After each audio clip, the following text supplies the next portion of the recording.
Afternoon all. आज आपकी 7th class की वर्कशीट है ये और इसका विषय है भिन्न।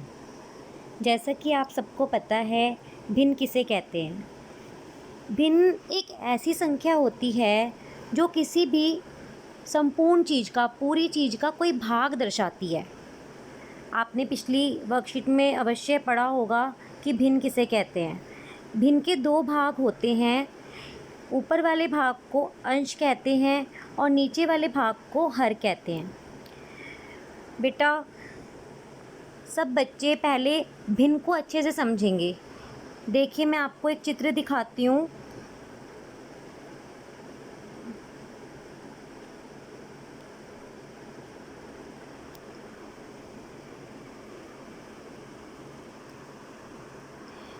जैसे ये पिज़्ज़ा है, इस पिज़्ज़ा के मैंने 4 हिस्से किए हैं बराबर। अगर इस पिज़्ज़ा में से मैं एक हिस्से को ले लूँ, पूरे हिस्से को हम एक कहते हैं, पूरा संपूर्ण, और उसमें से अगर मैंने 4 हिस्से करे हैं तो हम नीचे उसके हिस्से लिखते हैं जितने हिस्से हमने किए होते हैं। और अगर मान लो मैं एक हिस्सा ले लेती हूँ ये वाला, तो मैं इस हिस्से को ऊपर लिखूँगी। अब ये भिन्न बन गई, यानी मैंने कितना भाग ले लिया, 1/4। इसको ऐसे पढ़ते हैं, 1/4। किसी भी चीज़ के, पूरी चीज़ के जितने हिस्से किए जाते हैं उसको हम नीचे लिखते हैं। नीचे वाले को हर कहते हैं और ऊपर वाले को अंश कहते हैं। समझ रहे हैं ना बेटा? जितने हिस्से हमने पूरी चीज़ के किए हैं वो हम नीचे लिखते हैं और जितने हिस्से हमने लिए हैं उसको हम ऊपर लिखते हैं। हमने एक हिस्सा 4 में से लिया तो इसको हम लिखेंगे 1/4। और हमसे कोई पूछेगा अगर कितना बचा, इस पिज़्ज़ा में से कितने हिस्से बचे, तो नीचे तो जितने हिस्से किए हैं वो ही आएंगे। देखिए, नीचे 4 ही आएगा। और कितने बचे हैं, 1 2 3, 3/4 बचे हैं। ये वाला बचे में आ जाएगा और ये वाला हमने ले लिया है। आप इसे और भी एक उदाहरण से समझेंगे। मान लीजिए हमने ऐसे हिस्से ना करने के बजाय इस तरह से हिस्से करे हैं बराबर। मैंने इस आयत के 5 हिस्से किए हैं, 5 हिस्से करे हैं, तो मैंने आपको बताया नीचे लिखेंगे जितने हिस्से किए हैं। अगर मैं इसमें से 2 हिस्से ले लेती हूँ, 1 और ये 2, तो हम 2 को लिखेंगे ऊपर। इसे कहते हैं अंश और इसे कहते हैं हर। इस आयत में से 2 हिस्से ले लिए, यानी कि 2/5 भाग हमने ले लिया और कितने बचे, 3 बचे। इसको लिखेंगे 3/5। ये अंश है और ये हर है, ये बचे हुआ हिस्सा है। ठीक है, अच्छे से इसको समझ लेंगे पहले, तभी मैं आगे आपको इसका कॉन्सेप्ट क्लियर करा पाऊँगी। अंश किसे कहते हैं, ऊपर वाले को अंश कहते हैं। हर किसे कहते हैं, नीचे वाले को हर कहते हैं। जितने हिस्से किए हैं संपूर्ण चीज़ के वो नीचे लिखा जाता है और जितने हमने लिए हैं वो ऊपर लिखा जाता है। और इसको पढ़ते हैं 2/5, 3/5, 1/4। ठीक है बेटा? अब देखिए, भिन्न जो है 3 प्रकार की होती है। मैं आपको ब्रश ले लेती हूँ और फिर समझाती हूँ। भिन्न जो है 3 प्रकार की होती है। देखो, सबसे पहले उचित भिन्न, यहाँ पे लिखा है उचित भिन्न, जहाँ पे मैंने डॉट लगाया है। फिर है अनुचित भिन्न और फिर है मिश्रित भिन्न। उचित भिन्न का मतलब क्या होता है? उचित भिन्न का मतलब फिर से आप चित्र से समझेंगे। मैं आपको समझाती हूँ पिक्चर के माध्यम से। 1 मिनट में कैमरा ले लूँ दोबारा से। ये देखिए, जब हमारा अंश, ये अंश है और ये हर है, जब हमारा अंश हर से छोटा होता है, देखिए आप, जितने हिस्से किए, 4 हिस्से किए, कितने लिए, 2 लिए। जब हमारा अंश हर से छोटा होता है इसे हम कहते हैं उचित भिन्न। ठीक है? अब अगर किसी भिन्न में ऐसे लिखा आ जाए 5 और ऊपर लिख दे 7, तो आपको पता चल रहा है ये हर है और ये अंश है, तो इसको हम कहेंगे अनुचित भिन्न। अनुचित भिन्न अच्छे से समझेंगे इसे। अंश जो है हमेशा हर से छोटा होना चाहिए, तब वो उचित भिन्न कहलाएगी। यदि अंश हर से बड़ा हो गया तो अनुचित भिन्न कहलाएगा। और मिश्रित भिन्न, तीसरी भिन्न जो है मिश्रित भिन्न कहलाती है। मिश्रित भिन्न देखो उसमें क्या होता है, उसमें इधर की तरफ संपूर्ण हिस्सा लिखा जाता है, जैसे एक हिस्सा, अगर एक संपूर्ण है तो एक यहाँ पे और बाकी जैसे 2/5। मैं आपको इसको चित्र के माध्यम से समझाती हूँ।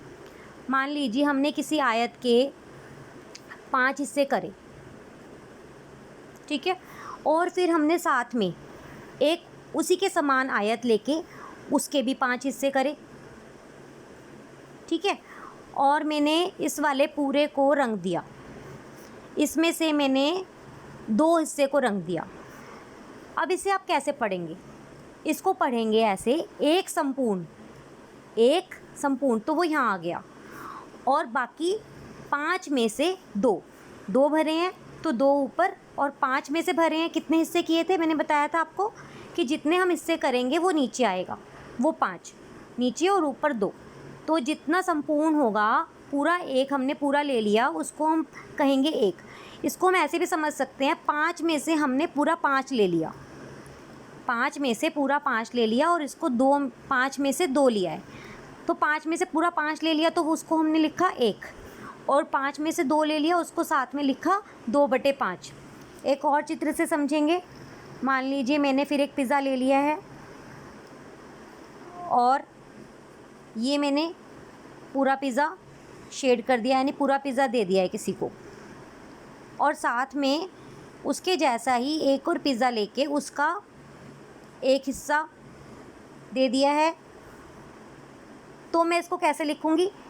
एक संपूर्ण और 4 हिस्से कर रहे हैं तो 4 नीचे और ऊपर 1, यानी 1 सही 1/4। इसको ऐसे पढ़ते हैं, मिश्रित भिन्न कहलाती है ये। मिश्रित भिन्न क्या कहलाती है? मिश्रित भिन्न। 1 सही 1/4 पढ़ते हैं। मैं आपको एक और चित्र बना के दिखाती हूँ इसके साथ में। मान लीजिए एक और पिज़्ज़ा है मेरे पास, वो भी ले लिया, फिर एक और पिज़्ज़ा है उसके भी 4 हिस्से किए हैं, ऐसे ही फिर वो भी पूरा ले लिया, और फिर एक और पिज़्ज़ा है उसको हमने उसमें से आधा ले लिया, ठीक है। तो ये कितने हो गए? कितने पूरे लिए हैं? 2, तो 2 पूरे आएंगे बेटा, और हमने 4 हिस्से करे हैं हर किसी के, तो 4 नीचे आएगा, और 4 में से कितने लिए हैं इसके? तो 2 लिए हैं। ये भी मिश्रित भिन्न है, 2 पूरे और हिस्से 2/4 हिस्से, तो ये भी मिश्रित भिन्न कहलाएगी। समझ रहे हैं? चलिए अब मैं दोबारा से वर्कशीट पे आ जाती हूँ। देखिए आपको इधर गोले में, एक मिनट में इरेज कर देती हूँ थोड़ा सा ये लाइन जो डली है। अब देखिए, ये देखिए गोले के अंदर ये हरे रंग का जो गोला है, जहाँ पे मेरा पेन है, ये पेन है, इस गोले में आपको 1 2 3 3 6 और 3 9 तरह की भिन्न दी गई हैं। सबसे पहली भिन्न को हम पढ़ते हैं, इसको हम पढ़ेंगे 5 सही 3/7। ये हमारी कैसी भिन्न है? जैसी मैंने आपको अभी मिश्रित भिन्न में बताई थी। मिश्रित भिन्न के अंदर 5 पूरे और 7 में से 3 हिस्से, ठीक है। तो हम इसको कहाँ लिखेंगे? यहाँ पर 5 सही 3/7 को हम यहाँ लिखेंगे मिश्रित भिन्न में। फिर अगली देखो 1/3 है, 1/3। अब देखो अंश जो है हर से छोटा है, तो यानी ये हमारी उचित भिन्न है, ठीक है, इसको हम यहाँ लिखेंगे उचित भिन्न में। अगली 3 सही 3/5, ये फिर से हमारी मिश्रित भिन्न है, तो हम इसको यहाँ लिखेंगे। फिर है बेटा 5/9, देखो अंश फिर हमारा हर से छोटा है, तो हम इसको उचित भिन्न में लिखेंगे। फिर है 3/15, 3/15, ये भी हमारा अंश जो है हर से छोटा है, तो हम इसे उचित भिन्न में लिखेंगे। फिर है 2/3, 2/3 में भी हमारा अंश हर से छोटा है, तो ये भी हमारी उचित भिन्न में आएगी। अब यहाँ पे ध्यान देने वाली बात है, देखो 7/3 अंश हमारा हर से बड़ा हो गया, यानी हमारी कैसी भिन्न हो गई? कैसी भिन्न हो गई? ये अनुचित भिन्न हो गई। तो इसको हम यहाँ पे लिखेंगे। जब भी हमारा ऊपर वाला अंश, उसको ऊपर वाले को अंश कहते हैं, वो हमारा हर से बड़ा हो जाएगा तो उसको हम अनुचित भिन्न में लिखेंगे। और ये देखो 8/5 है, इसको भी हम अंश, क्योंकि हर से बड़ा है, देखिए पहले से ही यहाँ पर लिखी हुई है आपको समझाने के लिए, तो आप सब बच्चे अनुचित भिन्न में लिखेंगे। 6 यानी पूरा, 6 का 6 पूरा है, 6 में से 6 ले लिया। जब हमारा ऐसे आ जाए तो वो भी हमारी उचित भिन्न कहलाती है। 6 में से 6 का मतलब क्या है कि हमने 6 के 6 पूरे हिस्से, 6 हिस्से लिए हुए हैं, तो वो भी हमारा उचित है। अब देखिए तालिका देखें और पूरा करें। इस तालिका में एक हिस्सा पूरा है, पिंक कलर का पूरा हिस्सा है, तो हमने यहाँ पे 1 लिखा हुआ है। और नीचे 5 हिस्से किए थे, उसमें से 3 हिस्से लिए हैं, तो साथ में आ गया 3/5। देख रहे हैं आप? तो जैसे मैंने आपको भी मिश्रित भिन्न में चित्र से समझाया था, उसी तरह से है। एक हिस्सा पूरा, जितने हिस्से पूरे होंगे उसको हम उतने नंबर लिख देंगे, और जितने में से जितने लिए होंगे उसको साथ में सही करके लिख देंगे। मतलब इसको हम पढ़ते हैं 1 सही 3/5। अब देखो इस वाले पर्पल वाले में ये भी पूरा 1 है, और यहाँ पे हमारे कितने हिस्से हुए हुए हैं? 1 2 3 4 5 6 7 8। एक, इसको आप पिज़्ज़ा ही समझ लो, एक पिज़्ज़ा के 8 हिस्से हुए हुए हैं, उसमें से 3 हिस्से ले लिए हैं, तो एक शुरू में तो 1 लिखेंगे, साथ में 3/8 लिखेंगे। अगला देखेंगे, ये हमारा षटकोण बना हुआ है, षटकोण के 6 हिस्से हो रखे हैं, लेकिन ये हमारा एक पूरा लिया हुआ है तो 1 आएगा। और इस षटकोण के अंदर जितने रंग भरे हुए, जितने में ब्लू रंग भरा हुआ है उतने हिस्से आप ऊपर लिखोगे, और जितने हिस्से हुए हुए हैं वो टोटल नीचे लिखोगे, यानी कि इसके अंदर आप लिखोगे 1 सही 4/6। अब देखो इस वाले चित्र में, इसमें 2 पूरे हैं, पिंक कलर के 2 पूरे हैं, तो 2 सही और जितने हिस्से हो रखे हैं वो साथ में आएगा 3/5। सबको समझ आ रहा है? 2 सही 3/5 आएगा। अब देखो थर्ड क्वेश्चन क्या है, पढ़ते हैं। जब तक आप अंत तक नहीं पहुंच जाते तब तक तीरों के अनुसार रास्तों के साथ भिन्नों का जोड़ और घटाव करें। हमें जोड़ना भी है भिन्न को और घटाना भी है। सबसे पहली बात, हम देखो भिन्नों को जोड़ भी सकते हैं, घटा भी सकते हैं, लेकिन कब घटा सकते हैं और कब जोड़ सकते हैं? जब नीचे वाला हर जो है वो सब भिन्नों का एक जैसा हो। तो यहाँ पर तो देखो अभी आपको सब भिन्नों का हर एक जैसा दिख रहा है, तो आप देखो 2/7 लिखा है, इधर से चलेंगे 2/7 से इधर जाएंगे। 2/7, एक मैं इरेज कर दूँ, ये थोड़ा सा दिखेगा नहीं आपको वरना। अब देखिए 2/7 से हम इधर जाएंगे तो जमा का निशान लगा हुआ है, नीचे वाले को जमा नहीं करते, हर जमा नहीं होता, हर का हर आ जाता है, यानी 7 आएगा यहाँ पर, और यहाँ पे आएगा 5। ठीक है, 5/7 आ जाएगा इधर। अब 5/7 है, अगले तीर के निशान में घटा 1/7 लिखा है, नीचे वाला तो मैंने आपको बताया चेंज नहीं होगा, तो नीचे तो यहाँ पे 7 ही आ जाएगा। ठीक है, 5 में से अब 1 घटाना है, जब 5 में से 1 घटाएंगे तो यहाँ पे आएगा 4/7।